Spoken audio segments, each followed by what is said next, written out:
विद्यार्थी मित्रांनो, आपण आतापर्यंत दोन थेरम पाहिलेले आहेत. आता आपण एक प्रॉपर्टी पाहणार आहोत. त्या प्रॉपर्टीचं नाव आहे प्रॉपर्टी ऑफ थ्री पॅरल लाईन्स. ही प्रॉपर्टी कशी तयार झाली डायरेक्ट सांगण्यापेक्षा तुम्हाला एक एक्झाम्पल देतो मी. समजा या तीन पॅरल लाईन्स आहेत. आपण कसं लिहितो lines parallel, line L parallel to line M parallel to line N. These are three parallel lines and there is a transversal of these three parallel lines. This is transversal. Look here. This transversal A intersect the line in the point P, Q and R. It means that segment PQ and QR are intercept made on a transversal. These are two intercepts made on a transversal. आपण जर या PQ ची लांबी मोजली आणि QR ची लांबी मोजली,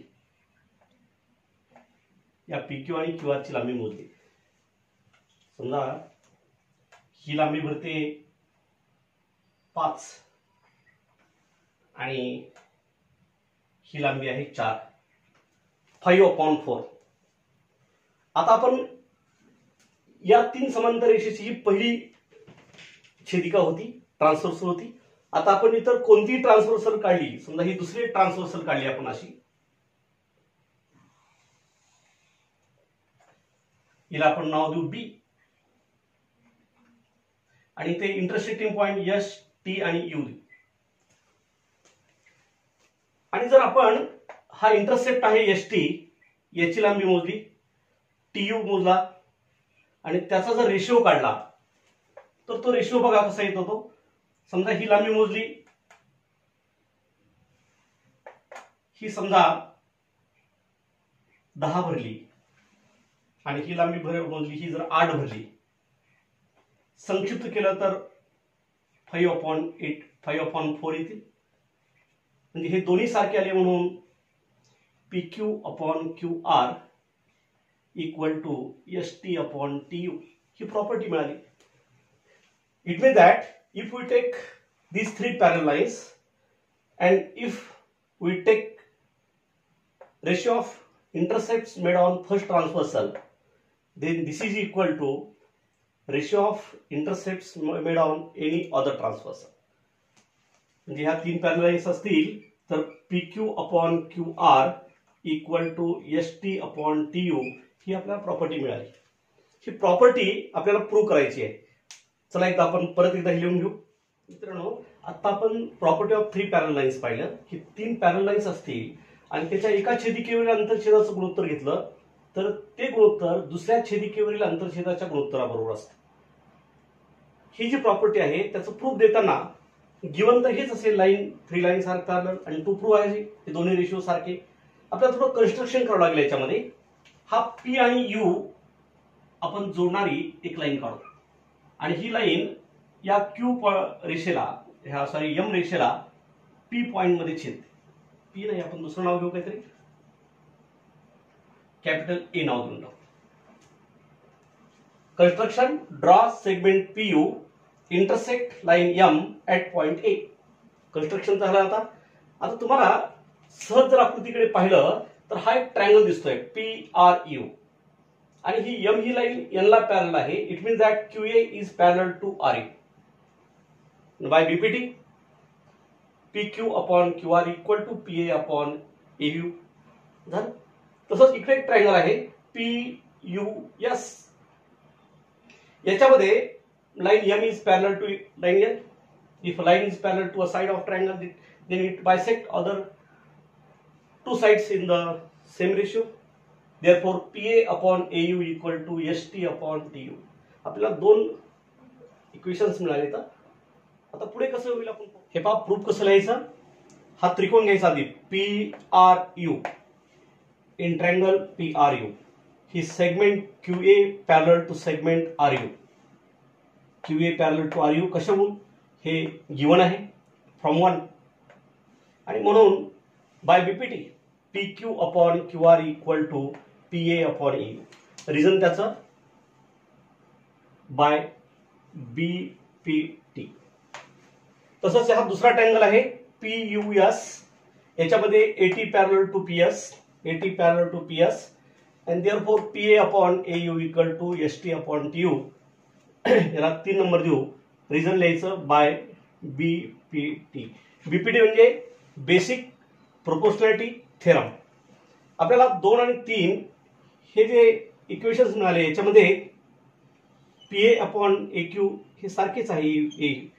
हे दोन्ही सारखे असल्यामुळे हे दोन्ही सारखे होतील and therefore P Q upon Q R equal to P A upon A U equal to S T upon T U from 2 and 3. याच्यामधले हा कॉमन भाग जर काढला आपण P Q upon Q R equal to S T upon T U. Hence proved.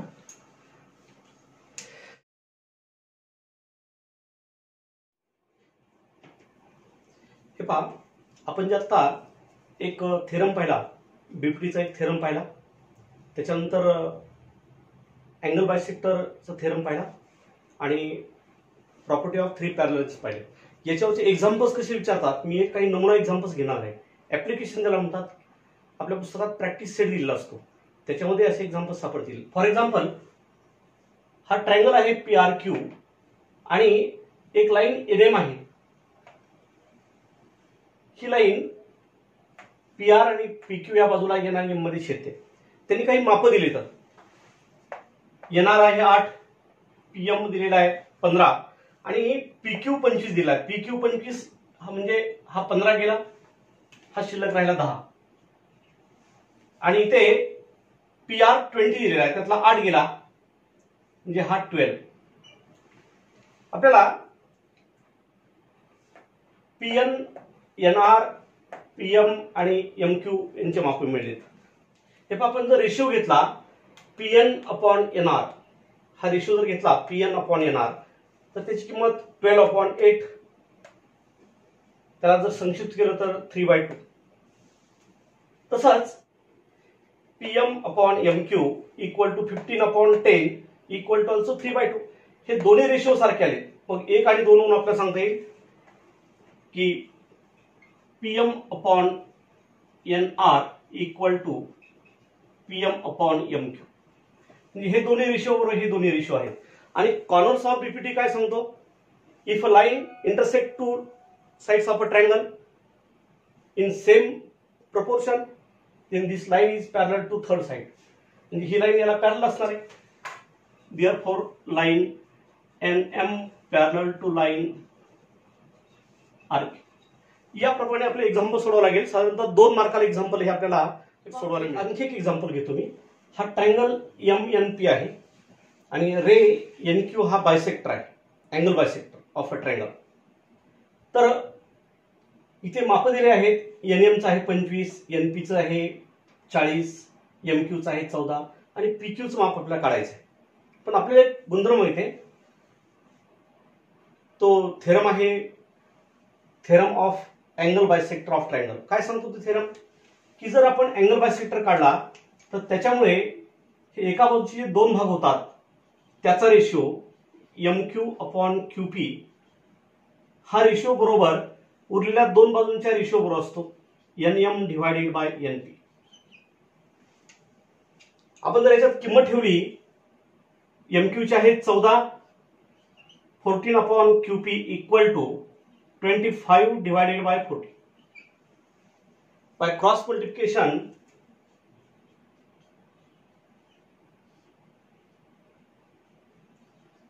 आपण आणखी एक example घेणार आहोत 3 पॅरलल लाईनच्या संदर्भात. हे पहा, या कृतीमध्ये हा लाईन एबी, लाईन पीक्यू आणि लाईन डीसी या पॅरलल लाईन्स आहेत आणि एडी आणि बीसी ही ट्रान्सव्हर्सल्स आहेत. तर आपण property of 3 parallel lines, property of 3 parallel lines and their transversal ही जर पाहिली आपण तर पहिल्या ट्रान्सव्हर्सवर वरची जी इंटरसेप्ट असतात त्यांचा रेशिओ म्हणजे AP divided by PD equal to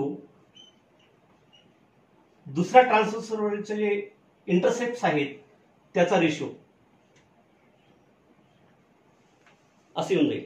आता आपण याच्या जर किमती ठेवल्या तर 15 divided by 12 which is equal to BQ divided by 14. BQ ची किंमत दिली नाही आपल्याला, ती काढायची आहे. इथं जर क्रॉस मल्टिप्लिकेशन केलं आपण तर 15 into 14 divided by 12 equal to BQ. चला तुम्ही BQ ची किंमत काढा बरं. आता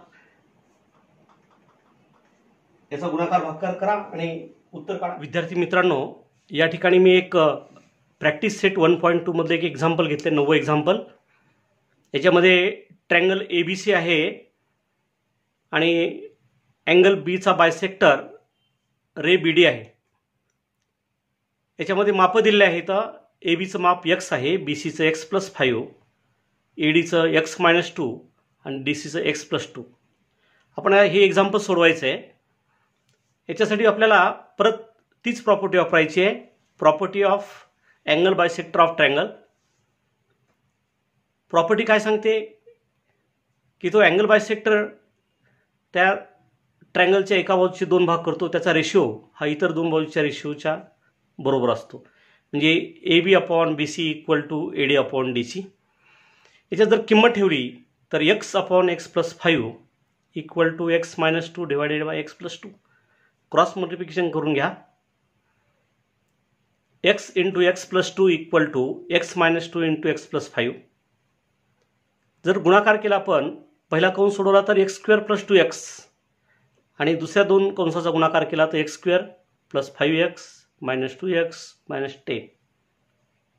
दोन्ही बाजूचा x² कॅन्सल करून टाका. 2x equal to 3x - 10. त्याच्यानंतर पक्षांतर जर केलं तर 3x - 2x equal to 10. Hence x equal to 10. x ची व्हॅल्यू 10 आलेली आहे. हे एक एक्झाम्पल मी तुम्हाला सोडून दिलं. किती एक्झाम्पल सोडवले ना तर याच प्रकारचे असणार आहेत, फक्त त्याच्यामध्ये किमती बदललेल्या असतील. पाठ्यपुस्तकामध्ये प्रॅक्टिस सेट 1.2 मध्ये जे काही एक्झाम्पल्स आहेत ते याच प्रकारे तुम्ही सोडवायचा प्रयत्न करायचा आहे. जे एक्झाम्पल येणार नाहीत त्यांना खुणा करून ठेवा आणि नंतर तुम्ही मला विचारायचं आहे. थँक्यू.